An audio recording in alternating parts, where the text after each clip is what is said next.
Thank you for inviting me. Welcome. I'll give an insight what's happening at the moment. If for the first plus minus 70 days, the army fought in the southern part of Gaza, mainly the town of Gaza, Jabalia, and Nusrat, and different places, Beit Lahia and all those. Slowly, forces are starting to, Israeli forces are starting to come to the southern part, mainly to Khan Yunis and what we call the towns between Gaza and Khan Yunis, and hopefully in the next couple of weeks also to Rafah on the Egyptian border. What it means to us, to the Eshkol, that means that now for the last 10, 12 days, the war has come to our area. The Eshkol region is 40 kilometers of the 65 kilometers. So that's where the fighting is at the moment. So we at the Eshkol, whoever's left here, a lot of people are not living here at the moment. Out of the 17,000 people living in Eshkol, we are around 3,000 in Eshkol at the moment. And the rest, the 14,000, are scattered in different hotels in different places in Israel. So the people that are still living here, that have to live here for different reasons, are really feeling, because this is the start of the battlefield. The battlefield is in Gaza. It's not in our area, but to get to Gaza, you have to go through the Eshkol region. So we are feeling that. For the future, 11 in Eshkol, there are 32 communities, kibbutzim, mushavim. 11 of those communities will not be coming back within the next year. Maybe a few of them will come back a bit sooner, but more or less, it will take a year for them to come back. Some of the communities, at least two communities, Be'eri and kibbutz Nir Oz, will take 2 to 3 years to rebuild. That's the 11 communities that are very close to the border. The 21 communities that are, let's say, on the other side of the road, we think they will start coming back at the end of February, plus minus. At the end of February, if the army can say that it is safe to come back. If it is not safe to come back, people will not come back. If there will still be, or most of the fighting will still continue, it does depend on what the United States is going to give us the time to finish this intensive war, because at the end of the day, when the intense war finishes, the war will continue. It's not going to stop. It's going to continue for a long time. And that we'll have to see if it will be possible to bring our civilians back to live in this area. A lot do want to come back, but at the moment, it's very harsh to come back. But we are thinking how and what we have to do. First of all, like Aroni said, the trust in the army, and I'm wearing army clothes for a reason. There is no any IDF. There's only one IDF, and that's the IDF that was not ready on the 7th or the 10th, and that's the same IDF that over 600 soldiers have been killed, and that's the same IDF that is now in Gaza, in Lebanon, fighting on the border, and in Judea and Samaria. So there's no any IDF besides this one.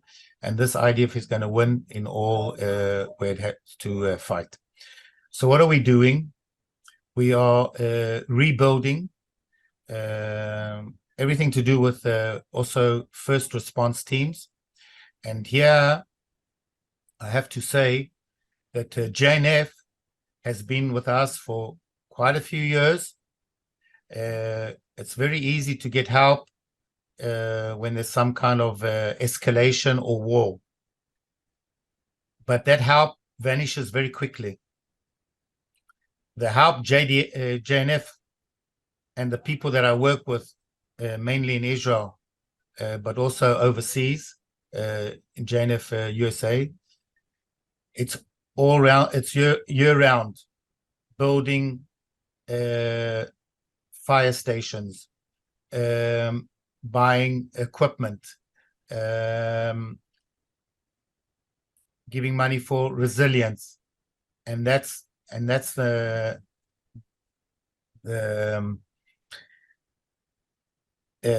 I think the nicest thing that could have happened to us, that we have a partner that understands our needs, not at a time of war, but year-round. And I sit very oftenly with the representatives of JNF, and especially in the last couple of months, even yesterday, to see what our needs are.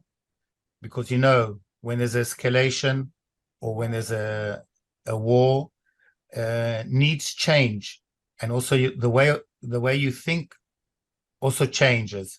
And you also have to be not one step ahead, 2-3 steps ahead. So I've had already a few sessions in the last couple of weeks with the representative of JNF to see what we're going to do in first response units. If it's got to do with ambulances, if it's got to do with firefighters. Now, yes, I asked, I'll give you an example. I asked for vehicles that are bulletproof, but I didn't put so much effort in it and so much talk into it. But after what happened now, that's what we need. And if we would have had more bulletproof vehicles, we could have saved more people.